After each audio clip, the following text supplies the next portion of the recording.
Hello everybody, welcome back to Hard Reset Info channel. In today's video, I'll show you how to easily enable or disable the driver drowsiness warning on your XPeng vehicle.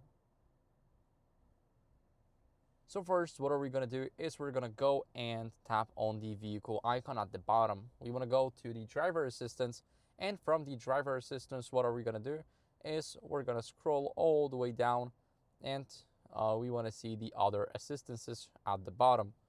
Now, there is basically a driver drowsiness warning, and as you guys can see, it's basically warning our driver based on our drowsiness. So you cannot disable it normally. It has to be triggered, and once it is triggered, you can disable it.